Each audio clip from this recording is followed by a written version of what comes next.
Olá, galera, bom dia. Vamos aí hoje iniciar um assunto novo do capítulo 6, que é sobre ligações químicas. Então, primeiro vamos aí retomar, que a gente aprendeu na última aula sobre a tabela periódica, que a tabela periódica é uma ferramenta muito importante da química e que nela é constituída de grupos ou famílias que são 18, né? E nós temos as linhas ou os períodos, que são 7. Lembrando aí que a maior parte são metais e a outra parte são ametais. E lá no finalzinho, rosa ali, que é o grupo 18, é o grupo lá dos gases nobres, que possuem 8 elétrons na camada de valência, com exceção do hélio, e que todos os átomos querem ter esses 8 elétrons na camada de valência, e o assunto de ligações químicas tem tudo a ver com esses átomos, tá? Então, iniciando aí o assunto, o Vasculhando Ideias do livro te dá aí 4 imagens e pergunta lá. A imagem apresenta os cristais que formam a estrutura de uma substância muito presente no nosso dia a dia, o açúcar. Você consegue reconhecer os diferentes tipos dele aqui mostrados?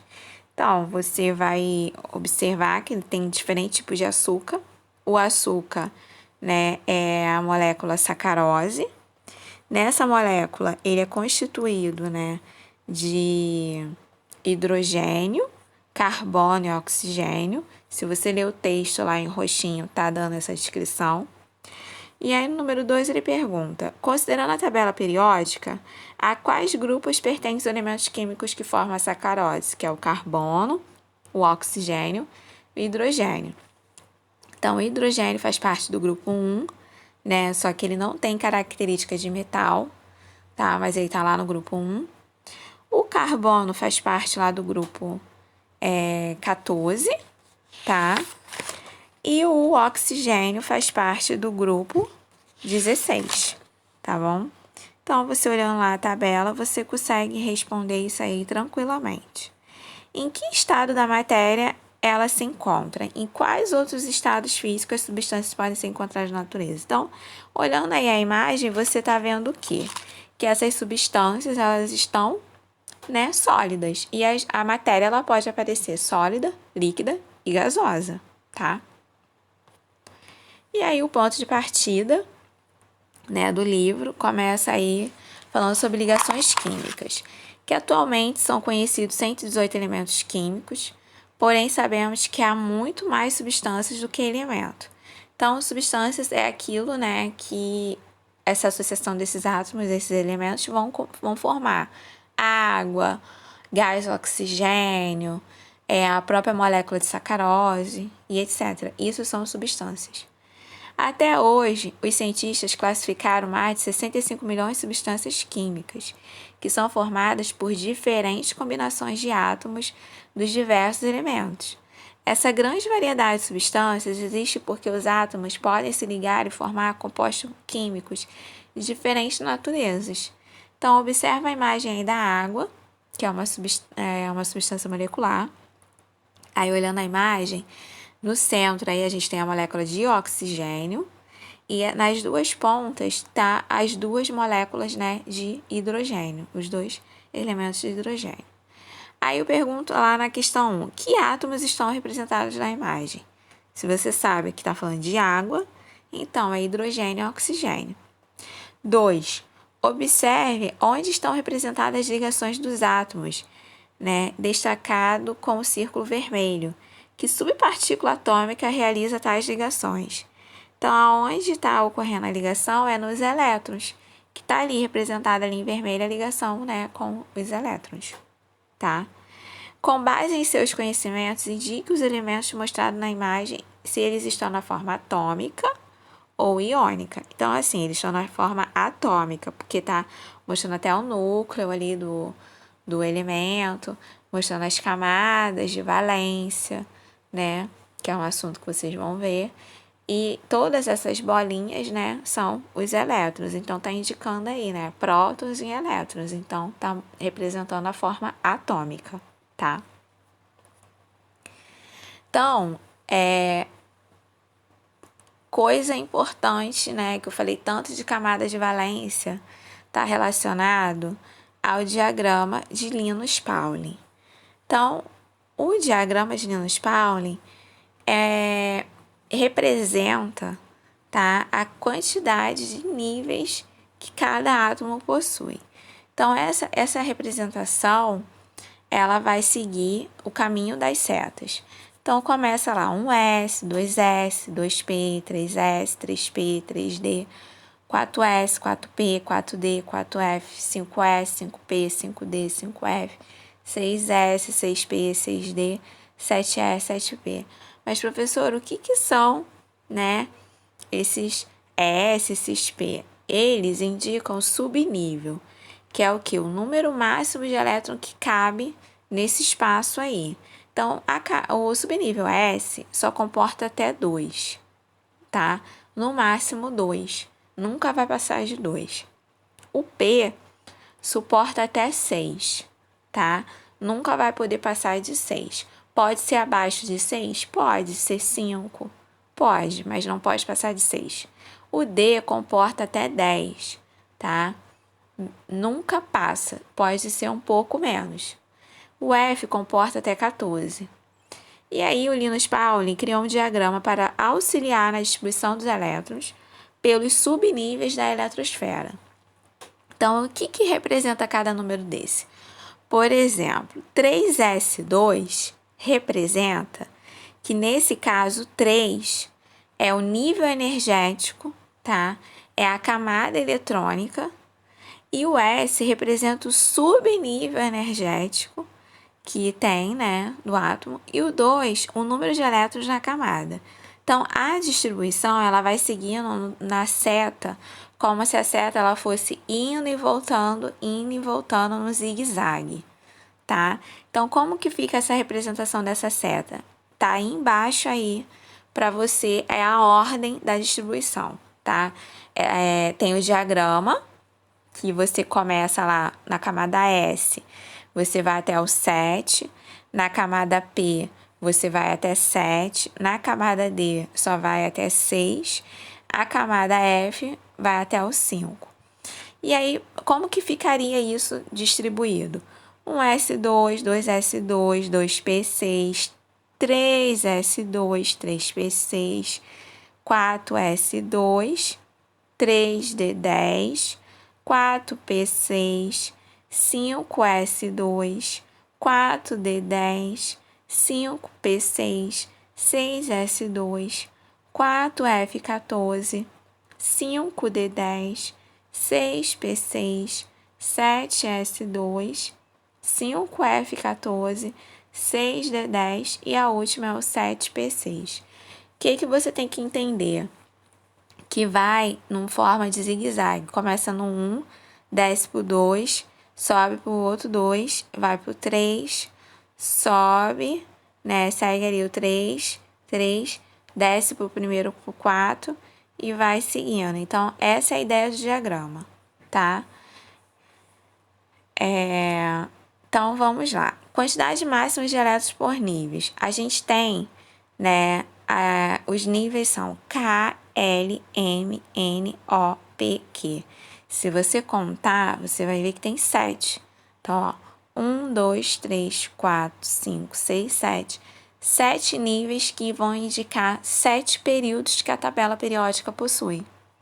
Então, a quantidade máxima de elétrons, a camada K, né, vai ter 2. A camada L, 8. A camada M, 18.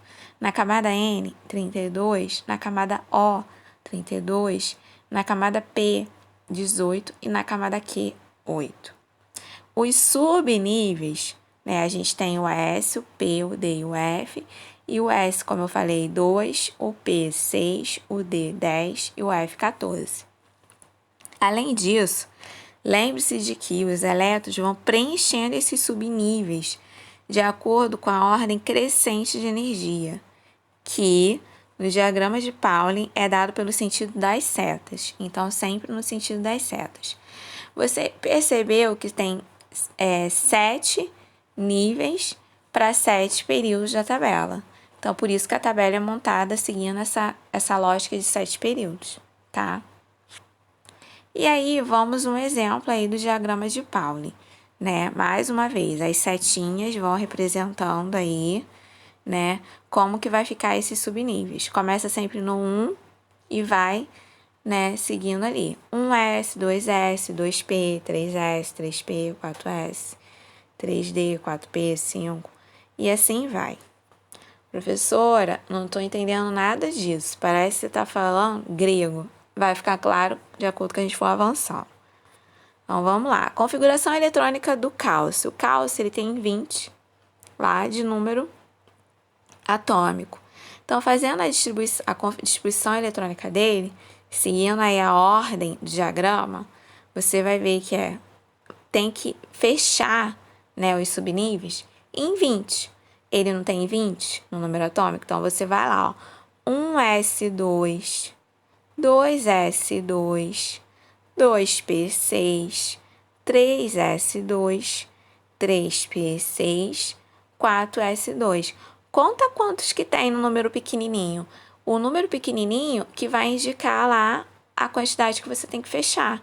Se o cálcio tem 20, você tem que fechar aí esses numerozinhos pequenininhos, que é o 2, o 6, que tá lá em cima das letrinhas, né, do S, do P, tem que fechar com 20. Então, se você contar, ó, 2 com 2, 4, com 6, 10, né?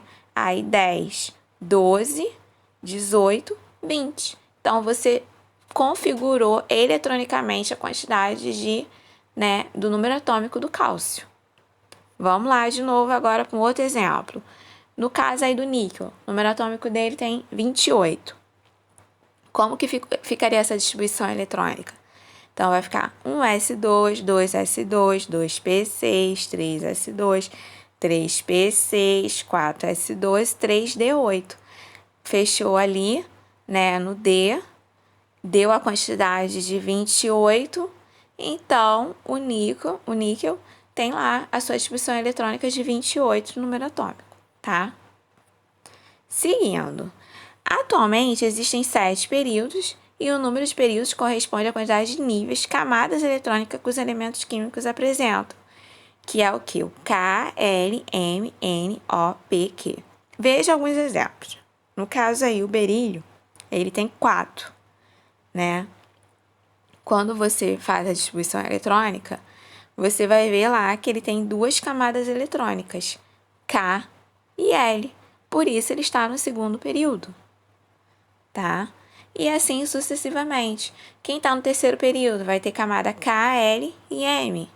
Quem está no quarto período vai ter camada K, L, M, N. E assim vai, tá? Então, olha o alumínio. Ele tem 13, né? Então, fazendo aí a relação, a gente vai ver que ele tem 3 camadas eletrônicas, né? K, L, M. Por isso, né, 3 camadas eletrônicas, ele está no terceiro período. Então, número de camadas indica o período. Quem está no primeiro período vai ter só um, que é o K. Quem está no segundo período vai ter 2 camadas, que é o K e o L. Quem está no terceiro período vai ter 3 camadas, que é o K, L e M. Quem está no quarto período vai ter lá 4 camadas, K, L, M, N. Quem está no quinto período vai ter lá K, L, M, N, O. Quem está no sexto vai ter, né, 6 camadas, K, L, M, N, O, P. Quem está no sétimo vai ter a camada K, L, M, N, O, P e Q. Então, por isso, os elementos que estão nos períodos, eles estão seguindo essa ideia, essa lógica, tá? E aí, vamos fazer um desafio. Você agora vai tentar fazer a distribuição eletrônica sozinho do magnésio, que ele tem um número atômico aí, 12.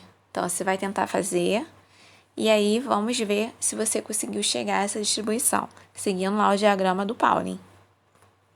E aí, se você fez, né, você vai perceber que a distribuição eletrônica dele ficou como 1S2, 2S2, 2P6 e para no 3S2.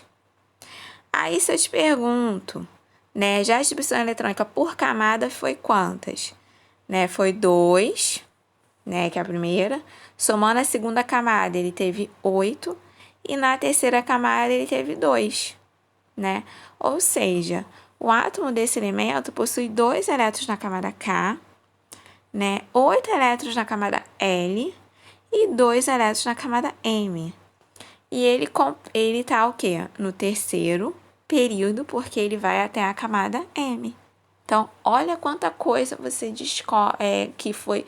Tudo isso é classificado para poder botar o elemento lá de acordo com os seus períodos, tá? Então, é só você somar e dar quanto que tem em cada camada. Na camada K, quantos que teve ali? No que tá em azulzinho? 2. Na camada L, quantos que teve ali que tá em azulzinho? 8. E na camada M, quantos que teve? 2. Simples assim, é só somar e acabou, tá? Sem drama. E aí, né, vamos ao assunto. Em que consiste a ligação entre dois átomos? Então, por que o diamante é duro e o sal não, se ambos são cristais? Então, o que vai interferir são as ligações químicas, né? Que as ligações são diferentes. Então, a ligação química que dá origem ao diamante é chamada de ligação covalente. E a ligação que existe no sal comum de cozinha é chamada de ligação iônica. Então, vamos agora entender as ligações. Então, ligação covalente diamante, né? Outra coisa, o diamante e o grafite, eles são ambos constituídos de carbono, porém o arranjo das ligações é totalmente diferente. Isso também tem a ver com uma outra propriedade da química que é chamada de alotropia, tá? Que é o arranjo como a ligação covalente vai se estabelecer. No caso do diamante, essa ligação ela é totalmente ali, né? Bem alinhada, fechada. E já a ligação do grafite não, ela é uma ligação covalente mais aberta, entre aspas, podemos dizer assim. Então, gases nobres, lembra deles? Então, eles são lá os carinhas que estão na última camada, na última coluna da tabela periódica. E eles são, né, formados por elementos com características muito particulares e são conhecidos como gases nobres ou raros, né? É da família dos gases nobres, também denominada família 0 ou 8A, só que esse A agora não é mais tão utilizado. Então, grupo 18, tá? Essa baixa reatividade dos gases nobres se deve à sua elevada energia de ionização, né? E à baixa eletroafinidade dos átomos de seus elementos. E principalmente a configuração eletrônica completa na última camada. Os átomos de todos os gases nobres, com exceção do hélio, apresentam sempre 8 elétrons na sua última camada eletrônica, denominada camada de valência. Então, olha lá, todos eles, né, que é aqueles lá, a gente tem o hélio, o neônio, o argônio, o criptônio, o xenônio e o radônio. Com exceção do hélio, todos eles completam 8 elétrons certinho lá na camada de valência. Ou quando completa 2 elétrons, quando possui apenas uma camada K. Se o átomo possui só uma camada K fechada com 2, ele também atinge essa estabilidade, que é o caso do hélio. E o que todos os átomos procuram é atingir esses 8 elétrons na camada de valência. Tá? Eles vão fazer esse pareamento, essa busca, né, de se alinhar e ficar com 8 elétrons. Então, vamos lá. Teoria do octeto, né? A gente tem aí o sódio e ele tá falando assim, eu ficaria mais nobre sem este meu elétron no terceiro nível. Se você quiser, eu lhe dou este meu elétron. Aí o cloro fala, oba, obrigado, estava mesmo precisando de mais um elétron para adquirir estabilidade. Então, vai acontecer o quê? Ligações em que ambos vão estar nessa busca de atingir esses 8 elétrons. E a regra do octeto é isso. O átomo ele vai adquirir estabilidade ao completar os 8 elétrons na última camada, imitando os gases nobres. Então, no caso da ligação do sódio com cloro, o átomo de sódio doa um elétron para o átomo de cloro. Em uma visão mais dinâmica, esse compartimento de elétrons ficaria assim, ó. a gente tem lá o átomo de sódio, que está com um elétron lá solto na camada de valência. E o átomo de cloro, ele tem lá, ó, na última camada, a gente conta as bolinhas, vai ver que ele tem 1, 2, 3, 4, 5, 6, 7. Ele tem 7, o cloro, e o sódio só tem um lá solto. Então, quem é mais fácil? O sódio perder 1 ou ele ganhar 7? Lógico que o sódio é mais fácil ele perder 1. E o cloro vai ganhar e vai ficar o quê? Ele vai atingir a estabilidade também, porque quando ele perde assim, um elétron dessa camada, ele fica lá com a camada dele completa, com 1, 2, 3, 4, 5, 6, 7, 8. E o cloro fecha a outra camada dele com 8. Então, nesse caso, a gente formou ali aquela história do bimestre passado do cátion e do ânion. Então, o íon sódio perdeu 1 e o cloro ganhou 1. Por isso que fica com sinalzinhos de mais e menos. Então, o átomo de sódio doa um elétron para o átomo de cloro. E aí forma-se o íon Na+, com 8 elétrons na camada de valência, última camada da eletrosfera. O sódio está tranquilo quando ele perde esse elétron. E o cloro, que ele estava lá com 7, ganha esse 1, ele vai ficar representado com esse Cl-, indicando que ele recebeu um elétron e atingiu a estabilidade, tá? E aí, isso se chama ligação iônica, ou também eletrovalente, que é o que? O próprio nome diz, íons. Vai ter íons, né, nessas reações. Então, quando você vê uma ligação que vai ter mais e menos, sempre é iônica, porque vai estar tendo o quê? Perda e ganho, tá? E aí, nesses tipos de ligação, um átomo vai estar arrancando elétron do outro, né? Um vai estar perdendo e o outro vai estar ganhando. Então, ligação iônica sempre vai ter íons, mais e menos. Então, é isso. Aí, outro para você ver melhor a ligação iônica. A gente tem lá o sódio, né, e o cloro. O sódio doa esse um elétron que está em azul para o cloro, né? Aí o sódio vai ficar representando o quê? Com Na+, e o cloro vai ficar representado com Cl-. Fazendo a distribuição eletrônica aí do sódio, você vai ver que ele tem 11, tá?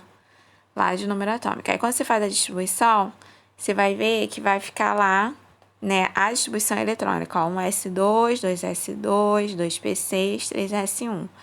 Ele ficou com 3 camadas, KLM. Quando o sódio perde esse elétron, ele vai ficar o quê? Com 2 camadas, sendo que completa com 8.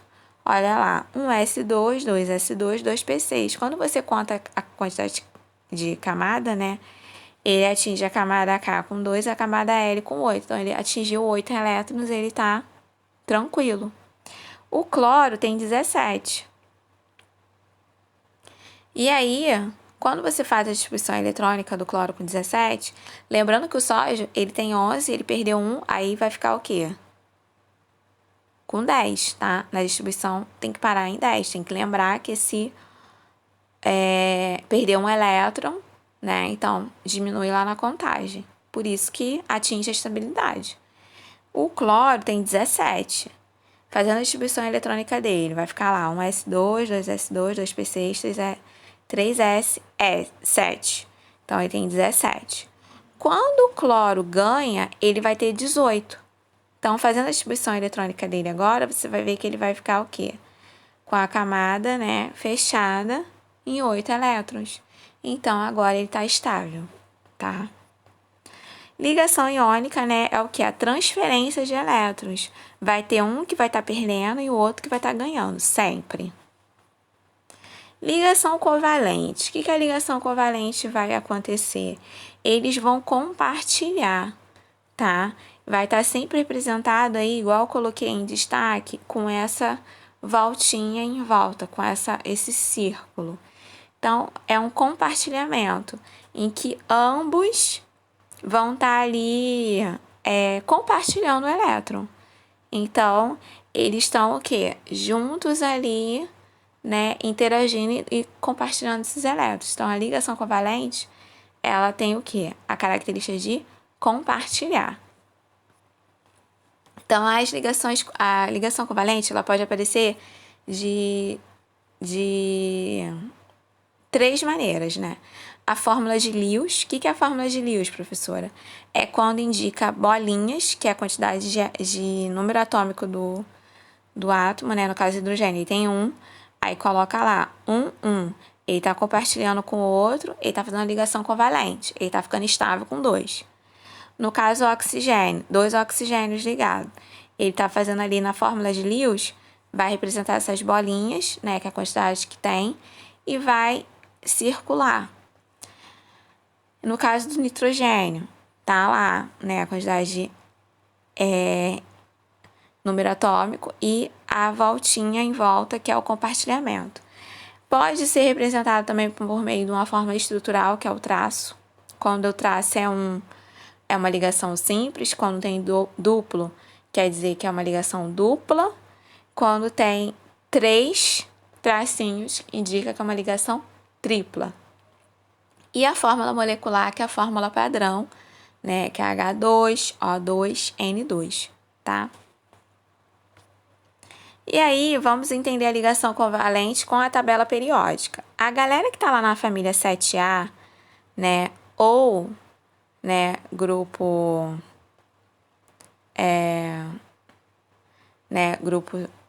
na família 7A ou o grupo 17, né, eles têm na camada de valência 7 elétrons. Então, eles vão compartilhar normalmente o quê? 1. A família 6A, que é o grupo 16, eles têm 6 elétrons. Então, eles compartilham em mais ou menos em torno de 2, porque eles precisam de 2. A família 5A, que é a família 15, né, eles têm 5 elétrons. E aí, eles precisam de 3 para atingir a estabilidade. A família 4A, que é a família 14, eles têm 4 elétrons. Então, eles vão precisar compartilhar 4 para atingir lá essa estabilidade, que é o caso do carbono. O carbono, ele precisa sempre de 4 para ficar feliz. E o hidrogênio, né, que é a parte, ele tem 1 elétron e ele precisa de 1 elétron para ficar feliz, tá? Outra característica também é uma ligação chamada de coordenada dativa. O que é isso, professora? É quando o átomo ele compartilhou, que é o caso do enxofre, que está compartilhando com o oxigênio, está alcançando esses 6 elétrons, mas tem um outro oxigênio do lado de lá que está sozinho e que precisa também desses 2 elétrons para ficar com 8. Então, o que o enxofre faz? Ele vai emprestar, né, mais elétrons, que é o caso da ligação dativa. Então, olha aí, só acontece quando um elemento que não pode ser metal já fez todas as ligações comuns possíveis na valência. E aí, esse elemento empresta um par de elétrons para o outro que ainda precisa receber. Então, além dele fazer a ligação covalente, vai ter essa setinha indicando em cima que ele está doando mais elétrons para o outro, que é o que a gente chama de dativa. Então, na verdade, ele está o quê? Ajudando mais o átomo, tá? Que é o caso de uma ligação que acontece com SO2, né? Que é o enxofre com o oxigênio, tá?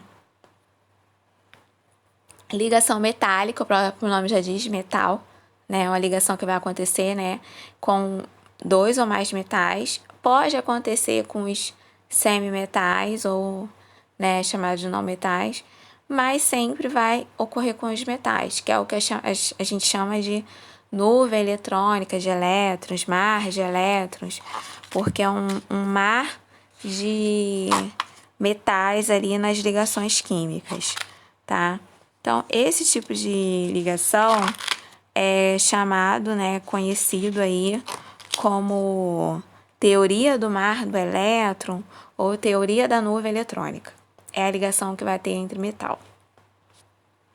E aí, só para você lembrar, a iônica vai ter sempre transferência de elétron. Normalmente é metal com hidrogênio e um ametal. A covalente ocorre um compartilhamento de elétrons, que é o caso de ametal com ametal e hidrogênio, tá? Semimetal a gente não usa mais. E a metálica vai ocorrer entre metais. Outra coisa que é importante, na ligação iônica, os metais, toda a galera lá do metal, tem tendência a formar cátion. Então, o metal tem tendência o quê? Sem perder. Nos ametais, eles têm tendência a formar ânions. Então, os ametais eles têm a tendência a ganhar. Então, o metal perde, os ametais ganham na ligação iônica, tá? Isso aí também vai te ajudar na hora de você fazer lá, de observar, né, os tipos de ligações. Então, vamos aí para o livro, né, Interpretando a Ciência, da página 428, Perigo dos raios em rios ou mares. Ao atingir o chão, por exemplo, um raio tem sua corrente elétrica difundida pelo solo.